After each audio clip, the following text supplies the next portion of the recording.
Et pour plus d'explications sur ce sujet, mesdames et messieurs, nous abordons notre premier sujet avec notre invité par téléphone, Dr Raouf Ghaffar, qui est analyste politique. Bonjour. Bonjour. Alors, Dr Raouf, premièrement, quelle est l'importance du rôle du Conseil consultatif ou la Chambre haute du Parlement, Majlis Shura?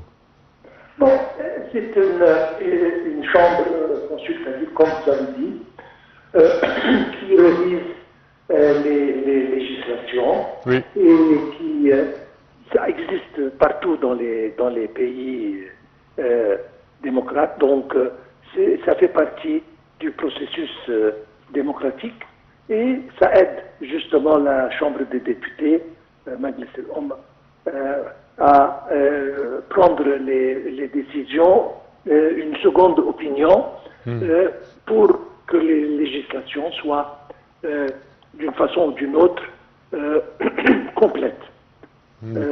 Alors, le processus de travail, c'est que le Parlement ou Majlis al-Umma donne des domaines à investiguer et à demander des informations dessus.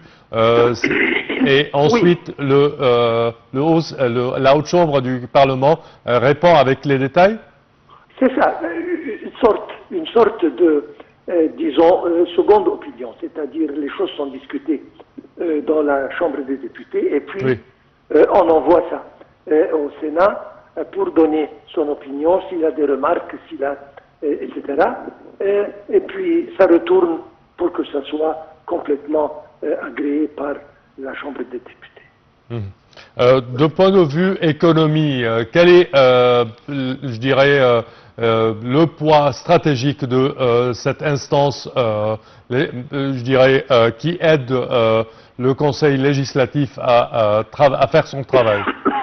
Comme je viens de dire, une seconde opinion qui sert justement quand il y a un point de vue peut-être un peu différent, peut-être il y a des remarques ici et là, et ça vise vers le mieux du peuple, le mieux de l'Égypte.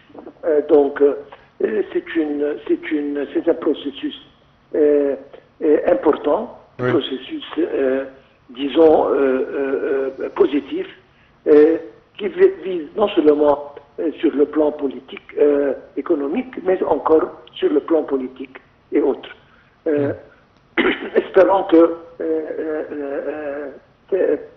on termine ça d'ici demain ou après-demain, et on va continuer avec les autres élections pour que le processus, disons, démocratique continue et se termine, Inch'Allah. Inch'Allah. Quand on parle du second tour, si vous pouvez expliquer à notre récepteur quand même comment ce processus se passe. Bon, si jamais il y a un candidat qui n'obtient pas le pourcentage voulu, il y a une sorte de compétition. On répète ça entre les compétiteurs qui ont les plus hautes voix. Pour choisir un des deux ou un des trois, ça dépend du nombre. Mais normalement, on fait ça. Si jamais de la première fois, le candidat n'a pas obtenu le pourcentage voulu, on répète entre les candidats qui ont obtenu les plus hautes voix, pour choisir un ou deux ou trois, ça dépend entre eux. Parfait. Selon vous, quel mécanisme opère ou fait travailler le deuxième tour à l'étranger et dans les ambassades et les consulats égyptiens à travers le monde? Bon, ça c'est un système, encore une fois,